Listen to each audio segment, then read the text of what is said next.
As you mentioned, my name is Kim Tolman, and I'm with Cyprus Credit Union, and I grew up in the southeastern United States to some parents. Can you guys hear me if I just talk, or do I need this? I need the mic? Okay.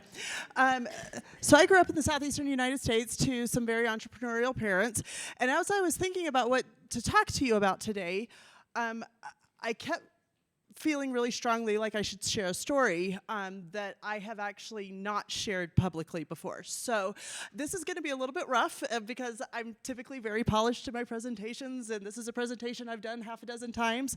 But for whatever reason, this group needs to hear this crazy story. So like I said, I grew up in the southeastern United States. My parents were New Southern Money, and they had built a fabulous business in sports medicine. My dad worked with people who, if you're old like me, you would know some of these people. He worked with elite level athletes and Olympians and people like that. And they had built the business to have 4 different locations, and they were pioneering in sports medicine with elite level athletes in the late 80s to early 90s and mid 90s. And I absolutely adored my time in Alabama, and it was a great place to live.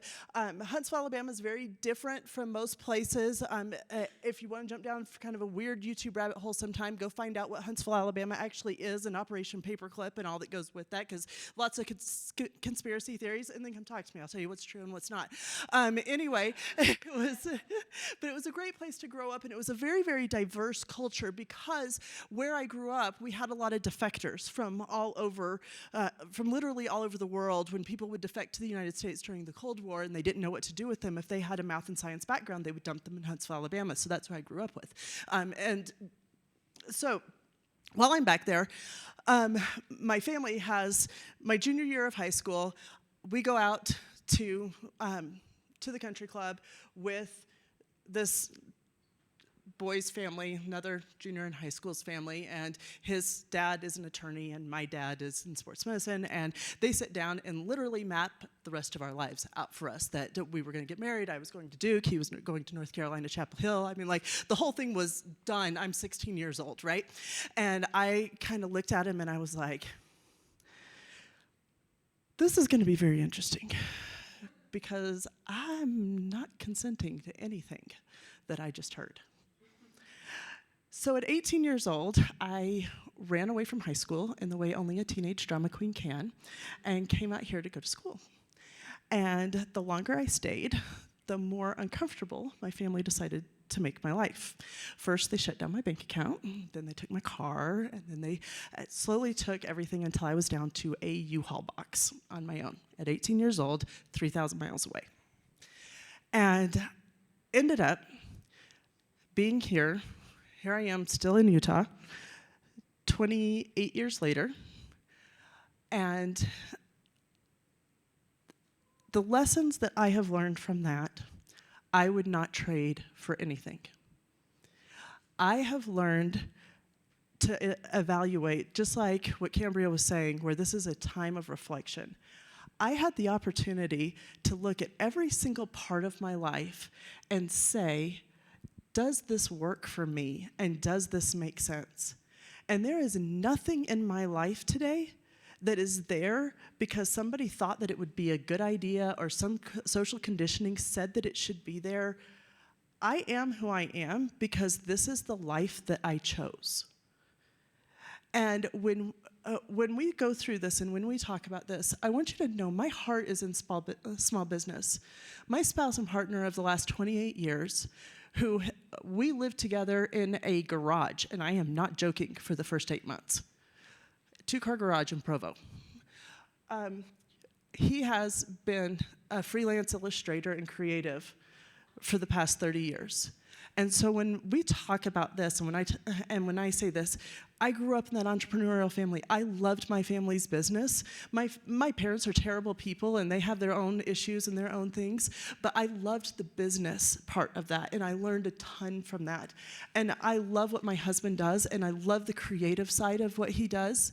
And so as we go through this, I understand that for my entrepreneurs in here, you are your business, and your business is you. And for me, I work in corporate America. I don't own my own business currently. I do the books for my husband's business, but I don't own my own business. But when I'm looking for where I'm working and who I'm representing and who I'm standing up here saying that I represent, they have to represent me and they have to represent my values, because otherwise my integrity doesn't let me stay. I left another financial institution because of that issue. And so I want you to know that when I'm here and I'm talking on behalf of Cyprus, you need to know how inclusive we are and how much you are valued and how much your story matters to us. When we're evaluating things, it matters. Your relationship with us matters. So, okay, now just to be fair, like I said, I've done this half a dozen times. I don't know who needed that or why, and so I apologize to everybody else who had to sit through it. Okay, so we're going to get back on track now, and on this Mastering the Pitch, we're going to talk about how to talk about your business. A venture capitalist friend of mine said recently, when you're done talking to me about your business, I want to buy your product, you did it wrong. Okay? When we're talking to businesses about businesses, I need to want to collaborate. I need to want to invest in you. I wanted to do something great with you. And that's different than me wanting to buy your product. Everybody with me? Okay, awesome. All right, so a lot of people have already done this. So where are my entrepreneurs really fast? Okay, so one of my entrepreneurs, can you tell me, why are you in business? Why did you start it? Why did you go off on your own? Cambria had a great story for us as to why she did. Yes? Building community. Fantastic. I want to empower people to reclaim relationships with their bodies and exercise. Love that.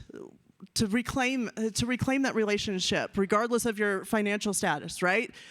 Yes? Help people gain their leadership potential. Awesome. Love that. Because without great leaders, we end up in all kinds of crazy places, right? Where, as we see all around us. Okay, so how are you going about doing that? How does that show up? Notice I'm not asking about your product yet or your service yet. That's the what? Having the integrity to serve. Yes. But you're right. Like in my job, right, I have an incentive schedule. A lot of people in the financial industry, we have some kind of incentive structure that's part of our compensation package, and it tends to be a fairly good chunk of what I make, right?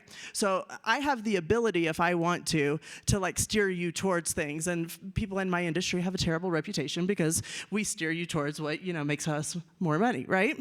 Well, what I love about my compensation structure at Cyprus, number one, is that's not true. Like, it doesn't matter what kind of loan I do. Like, it is what it is. And then the second thing that I really love about it is I have to be able to look at you, and when you say, no, that product or that service doesn't make sense for me, the relationship has to matter more to me than what the incentive structure does.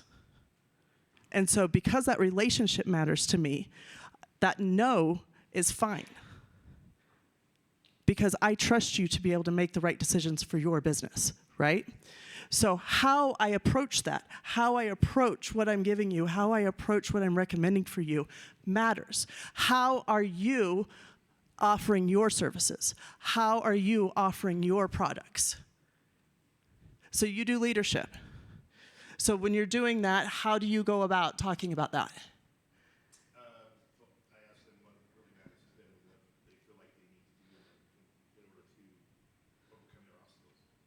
Exactly, right? So then you're there to be the guide as they walk those journeys and to be the support.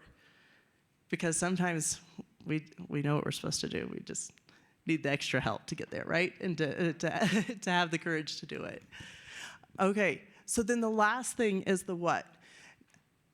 There's a lot.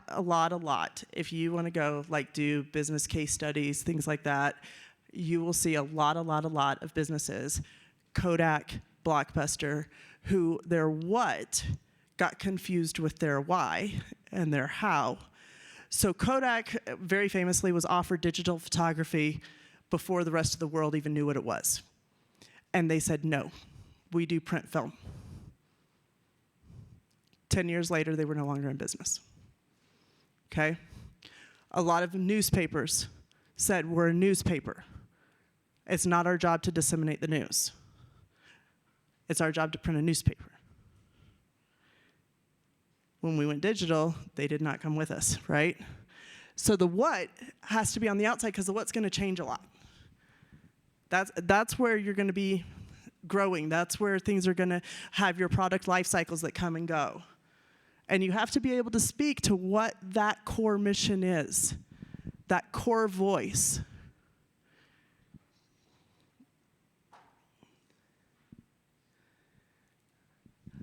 Okay. So typically when I have a little bit more time, when I do these kinds of presentations, we actually take some time to find out how you can put a business-to-business, one-sentence elevator pitch ready to go. We help blank do blank by doing blank. This is, we help who you're helping do whatever, the leadership, the financial growth, the whatever, by doing blank. So for me personally, what this looks like is I help small businesses grow and find stability through financial services. Okay? This allows people in my space, investors, venture capitalists, institutions, understand the underlying business part of what you're doing. And so where Cambria was talking about this is a language, this is also a language. And so what I want to do is I want to empower you to be able to speak this language so that when you talk to investors and when you talk to institutions, that you understand what they're asking you for and why they're asking for it. So as you're asking, there are certain things that I need to be able to know. So let's say that you're coming to an institution, and let's say that you're looking for a $100,000 line of credit. This is a very common request in my world. Okay, I do probably 3 or 4 of these a week. Okay, so they come to me and they say, "Hey, I need $100,000." Great. My question for you is going to be, who are your key players? Who is helping build your business? Because if it's only you 24/7, I'm worried. Remember, I want to collaborate with you. I want you to help build something great. I need to know that you're leading people. I need to know you're not the only one bought into this vision. Okay? Culture and values. What is your why? What are the cool things you're doing? Talk to me about that. Talk to me about what that looks like. Talk to me about what you're building. And what are your milestones? If the math doesn't math, it doesn't work. I seriously had a business owner in my office, gosh, it's not even been a month ago, and they were there and they were excited and they were looking to take out a loan to do a tenant build out because they were opening their third location. Highly successful business, doing great things. Love this business owner, love their business. And I asked, how did you know that it was time to open the third business? And the business owner seriously said to me, gut instinct. Now, I love intuition. It can help you make great business decisions. It does not help me convince people to give you money. I need the math.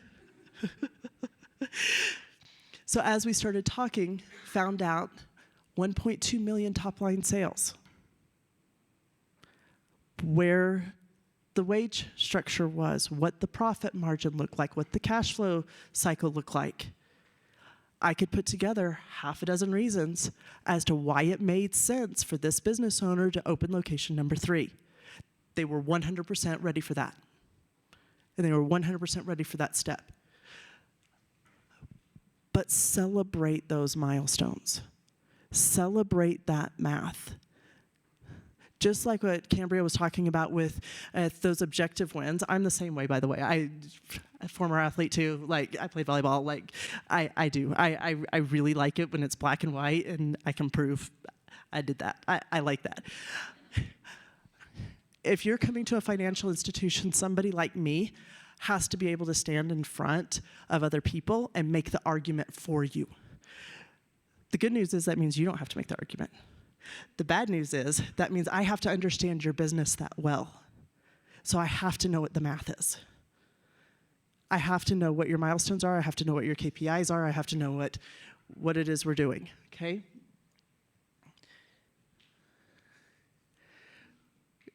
So if I give you that $100,000 line of credit,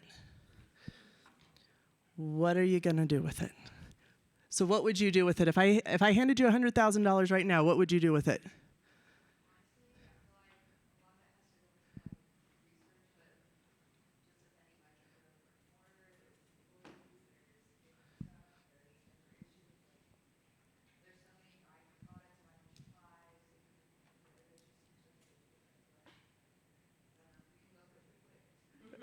That is true. You can go through it pretty quick. But I love what she's talking about, though. She's talking about the investment in that business and growing that voice and being able to be a brighter light, right? What else would you guys do with $100,000? If we gave you $100,000 line of credit, what would you do? Hire some help. Hire some help, right? Maybe get to sleep? Right, get some sleep, get to maybe take a vacation. What else? Yes? Smooth out cash flow.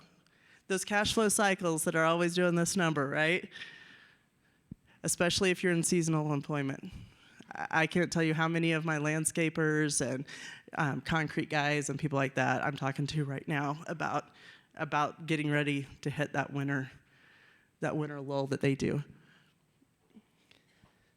So, what would your KPIs do? So you talked about doing a brick and mortar. You talked about hiring more people. You talked about investing in the business more. What would be some key things that you would be looking for?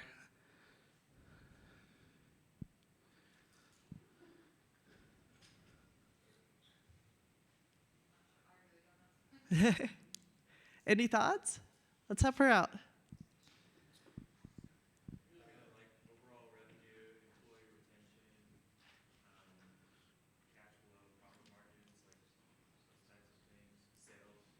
Absolutely. So I'm going to put in a plug for a couple of my friends that are here today because there's some really great programs. The SBDC does Cash Flow is King, and every business owner that I've ever mentioned this to looks at me and goes, okay, you make my life infinitely easier when you will take this class and listen to him, okay? Because seriously, it's really good. Okay, so SBDC does Cash Flow is King workshop. It's fantastic. Goldman Sachs 10,000 Small Businesses is a phenomenal program. Crystal is here. Please talk to her about that, and if your business qualifies for that. Sarah over at Microloan, they do some really great banking on women and some other programs over there that are phenomenal.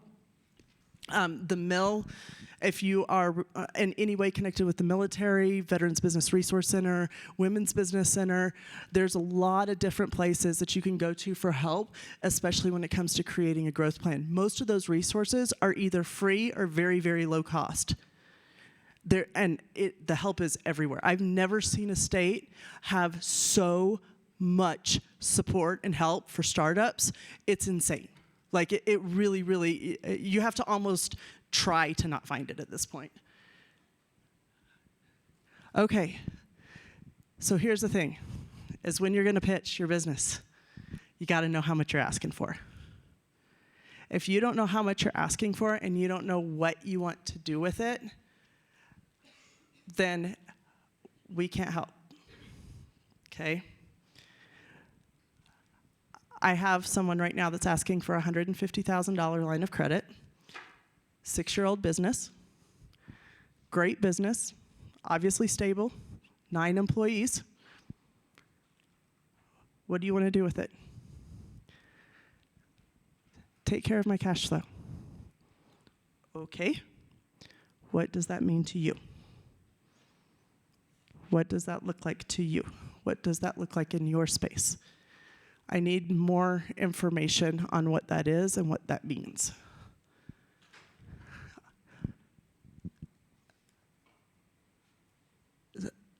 We want to know, in my world, debt is very, very different. And we're going to talk about in just a second the difference between debt, investing, and grants, because those are three very different things, and you're signing up for three very different things when you do that. But in all of them, whatever number it is that you're asking for to be able to grow your business, all of them want to know what the return on investment's going to be. That ROI number matters. They want to know if they give you this, what are you turning that into? So, grants, not paid back, but you usually do have some strings attached to it. So sometimes it's an education thing, sometimes it's some type of mentoring, something that happens. There's tons of these out there, okay? And so all of those groups that I just talked about, talk to them about all of the different options when it comes to grants. And always, always, always ask, what are the strings? Okay, loans. You can view loans as kind of like a dating relationship, okay? It's gonna be there for a minute, and then it's gonna go away. And then if you like it, you can bring it back again. And if you don't have to, okay? But when we do investors, now you're getting married, okay? Because now they're all up in your business, okay? So loans are gonna be paid back with interest. My expectation is that if I give you $10,000, that you're gonna use that to create $15,000, okay? Again, I wanna collaborate with you, I wanna invest with you. This is not consumer lending. Consumer lending is, I really want or need a vehicle, I'm gonna go buy a vehicle, I don't have cash in my bank account to do it, so therefore I'm gonna take out a loan, okay? Completely different underlying philosophy than what we're talking about when we're talking about business lending. Business lending is, I'm gonna leverage my assets to grow my business. I'm right now working with a group of 3 female entrepreneurs from Southern Utah. They are unbelievably amazing. So love these women. One of them is a CFO. One of them is in high-tech sales, and one of them does the day-to-day running of the companies that they own outside of being the CFO and high-tech sales, okay? These women all individually, not only do they own their primary residences, they all individually own investment property, and then the investment property was throwing off so much money that they went and bought 3 more companies on top of that, okay? They used home equity lines off of those investment properties to purchase the companies, and the companies came with $500,000 of hard assets, okay? That is intelligence on multiple levels. Because what we're doing right now is we're going back through and we're restructuring everything so that it's all, so that all the debt's in the right places for the right companies. And so that, it's like 12 loans or something crazy right now that we're doing on that. The point is assets. The point is, on all of those, they are in control, they own it, they're leveraging those assets to create and to grow their business footprint. Now, investors. When you're talking to investors, please do your research. Investors, typically speaking, these are venture capitalists and angel investors, these are their personal fortunes. They spent a lot of time making this money, and they want to put it towards very specific things. High risk doesn't usually bother them, especially if it's in an industry they understand really, really well. But you also need to know what comes with that. So I was down in Cedar not too long ago, and one of the founders of Betty's was down there. And if you're not familiar with them, they're a local company that makes bed sheets that zip, especially for special needs and trailers and things like that. And they have these 2 women have grown this company from I think one of them's garage into like crazy. They took out home equity loans on the $250,000, I think she said in her keynote, on their personal residences to do the first order, and they have just done very, very well. And people would ask him, "Why haven't you been on Shark Tank?" And she said, "We actually auditioned for it, and they told us no." And so we went down and did another version of it that Matthew McConaughey's brother does down in West Texas. Apparently he's a venture capitalist, did not know that. And she said, so we went down, and she said, and we filmed the whole thing and got the investment, and they were going to have 10% of the company and the whole thing, and we had it all done and everything. And then afterwards, when it came to actually time to sign the paperwork, they came to us and they said, "You don't want to sign this paperwork." And she said, "Well, why not? Like, we would love to have, you guys have done multi-million-dollar companies. Why would I not want you?" And they said, "Because if we get involved, we put in our CFO, we put in our chief marketing officer, we put in our people into your company, and we're going to grow it our way." And that's at a 10% buy-in. And so be aware of who this is that you're talking to, what this is, what their expectations are, and whether or not that makes sense for your business. There are businesses that this absolutely makes sense for, and there are businesses that it does not. And so be aware of what you're looking at.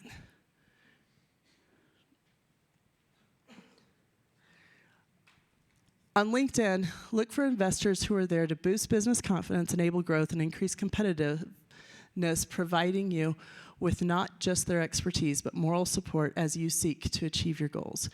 It's like a job interview. It needs to work for both parties.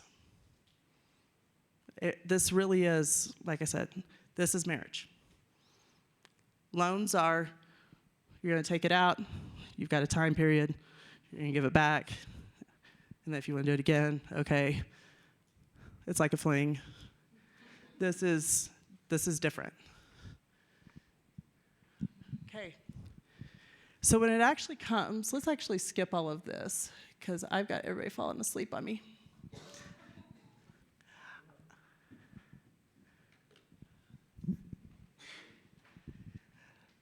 So when it comes to public speaking, how many people in here would rather be in the coffin than given the eulogy? How many people it really doesn't bother that much? They don't love it, but they don't hate it. Okay? How many people actually like to be up here and like to be doing this? Okay. So we've got a pretty good mix in the room. Okay? So for my people who like it, who have done a lot about it, what are some of your best public speaking tips? Humor? Love that. Yeah, get everybody laughing, right? Storytelling, absolutely. Breathe, yes. I'll say authenticity, be you, don't try to be someone else. Agreed. Authenticity, be you. Don't try to be somebody else. Be well-hydrated. Well-hydrated is a good thing. I'll have coughing fits in the middle of, if I don't, yeah, I'm with you on that too. Yeah? Clear the mindset before you actually speak from the heart. Agreed. Take some time, like he said, to ground and center first. And I love that. Cambria, I think you spoke last year as well, didn't you? Okay. No, she didn't. I feel like I've heard you speak before. And so I love that, because I feel like every time I hear you speak, that's what you do, is you start out with bringing everyone present and bringing everyone here. And I love that. Yes? In the speaking, and applaud to you, I think being open, right? Being a clear vessel for what the audience needs rather than sticking to the plan regardless, because the different energies from different audiences, and people need different things. And bravo to you for being attuned enough to know that story, like you went off kilter, which is phenomenal for a financial maker, if you ask me. So, but that's great, right? Because we're like, oh, she's a real person, she has feelings, she's been through things, and she doesn't just care about money. So I think being able to pivot when needed. I love that. I love first of all, thank you for the compliment, but also, you're right, like being able to pivot. And I think that that's one of the things that when I first started doing stuff like this that really concerned me was I would know that I needed to pivot, but I hadn't prepared what I was pivoting to. And so it would make me nervous. And so for you guys, when you're asked tough questions about your business, are there areas that you don't want to necessarily talk about? Are there things that you're going, ooh, please don't, like, I have somebody that like I'm working with right now, and we're doing the math and everything, and he's like telling me all this great stuff that's going on right now. And then I said, okay, I'm gonna need last year's taxes. And he was like, oh no. He's like, we can't talk about last year. He's like, last year, it did not happen. And so like, do you guys have things like that you worry about?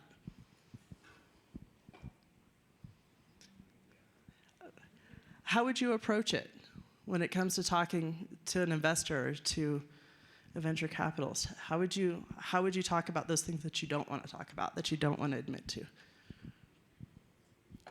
have to have a plan. You have to have a plan. Have a plan to understand what your weaknesses are and what you're likely to be asked. Mm-hmm. Because if you don't, you will have a pitifully poor performance and not win a VC over. I've sat on both sides of those tables. You know, I'm going to ask you questions you don't want to answer, so you better have an answer for it. You better anticipate that I'm going to ask about the weaknesses. I love that. And I think that is such an important point. I have a very good friend of mine who, at the company she works for, there's an executive, and she thought that the executive's name was Gabe. And so for 4 years, she called the executive Gabe. The executive's name was Dave. And it took her 4 years to find that out. And when she came to me, I could tell that this was really bothering her. And I said to her, I said, how open are you to feedback from other people? And she was like, well, I think I'm very open. And I said, okay. I said, but he didn't feel safe enough to correct you on his name, and he's an executive. And she was like, well, that's on him. And I agree, that is on him. He should have said something, right? I wholeheartedly agree. Yeah, right, somebody should say something. But I think that if I had been in her position, I think that I would want to have a conversation with the executive and say, okay, what is it about me that made it so that you didn't want to give me that feedback, that you didn't want to have that tough conversation with me? Because the more we can invite that feedback and the more that we can, and it really can help us get better, right? It really can help us shift and pivot and move the way that we need to move. Yes? Yeah, in regards to your question about like what if you have stuff you don't want to talk about, I also think that people are pretty good at reading BS. So please don't try to like make up a story or like pretend you're something that you're not. Of course, I think you should anticipate where your weaknesses are so you have a place to go. But I think some of the best leaders out there say, oh, I don't know, or I had a hard time. And it's not that we don't want you to have hard times. How did you deal with the hard time? Who did you reach out to? Where did your support come from? How did you recover? That's what they want to know. Absolutely. Approach it that way. Yeah, it's not just an answer, but an answer that has real validity based on the weakness. And so how did you better yourself? How did you change? How did you overcome? Or what did you learn because you fell on your face? Mm-hmm. And isn't that so much of what life's about, right? I serve on another committee for another initiative, and one of the things that we were talking about recently was how do we put forward the examples of failure? How do we get people to be okay with talking about, this is what I did wrong, this is what I learned from it, but this is how I messed up. I should have handled this situation differently, because I think a lot of us are repeating mistakes that our friends and fellow entrepreneurs have been through because we're not saying what our mistakes are. Disney did us a grave disservice, I think, in some of those old fairy tales of like removing like all of the hard parts and just making it this beautiful, path to wonderfulness. And I think we need to start adding some of that tough back into it and being able to talk about that tough again. Also, practice, practice, practice. Like I mentioned before, this is a presentation I've actually done about half a dozen times in front of people. I've done this presentation probably 50 times altogether. I practice different stories. I practice different ways to say things. I practice when something lands well, when it doesn't land well. And being able to critique yourself on things like that is a super, super important skill to be able to have, because not only,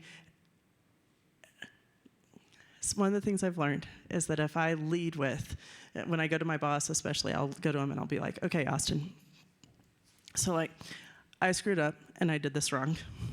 And he's always like, oh, but Kim, I know you meant, and he puts like the best spin on everything. I love my boss because he makes it out to be so much better. And but by leading with, I messed up, how do I fix this? It gives him the opportunity to correct and to give feedback without him having to broach an uncomfortable conversation and without him having to come to me to say, hey, we need to talk about this. And so I have found that I handle those situations better if I'm the one who goes first. All right, you guys, I think we are out of time. So I just want to close.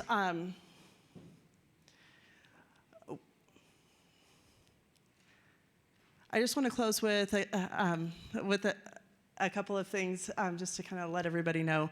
As I mentioned before, my husband is a creative. He's a freelance illustrator and has been for 30 years.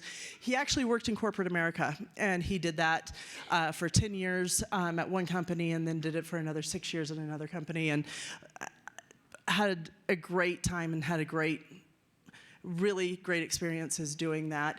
And 2 weeks before Christmas in 2018, he came home, and I had been a stay-at-home mom for 10 years at that point. And I had gotten my degree back in the day, but I'd been working in the nonprofit world, which meant that I had been volunteering and not taking a paycheck for 10 years in the nonprofit world. 2 weeks before Christmas in 2018, my husband comes home and he says, I just quit my $92,000 a year job plus bonuses. And I went, excuse me? And he said, yeah. And I said, and the plan? We had not talked about this. And I said, the plan is? And he said, I'm going to go 100% freelance. And he always had freelance work on the side. Like this had always been part of the rhythm of our life. And I was like, okay. I said, you're going to go 100% freelance. And he said, uh-huh. I said, sweetheart, we have children insurance. And he looked at me and said, good luck with that. And so I scrambled and came back to work really fast and was able to find a position that leveraged what my skill set was. And I'm very, very grateful to have a return to work path that actually went much better than many of my peers. And I'm unbelievably grateful for that and for the opportunities that came from that. But when that happened, I went back to those lessons that I had learned at 18 years old when I had to learn that it was okay to hustle and that it was okay to have a crazy work ethic and that it was okay to get creative and that it was okay to depend on myself and that it was okay that nobody was validating my decisions and everybody thought I was crazy. Because when COVID hit in 2020, I was working 2 jobs and I was working with the public all day, every day. And the people in my neighborhood were executives at that point, so they all got to work from home. And so my COVID experience and the people in my neighborhood's COVID experiences were radically different things. And I was talking to one of my friends recently about that. And she said, if you had to do it over again, would you do it the way I did it? Coming home, doing everything on Zoom. And I said, not in a million years. And she said, why not? And I said, because the struggles that we have teach us the lessons that become the biggest assets in our journey forward. And if you take nothing else of what I said today, please, please, please, please, please, look at those hard things that have happened in your life, the lessons that you got from them, what you learned about yourself, and how that can really propel you to take those next steps and reach heights that you didn't know you could. So that when you come to me, you don't ask for the $10,000 line of credit when you know you need $50,000. And you don't ask for $50,000 when you have a $250,000 goal. Now, I might not be able to get you to the full amount then, but we sure as heck can make a plan to get you from where you are to there. Dream big. Have fun. And like Tony Robbins said, everything happens for you, not to you. Thank you so much. Thank you.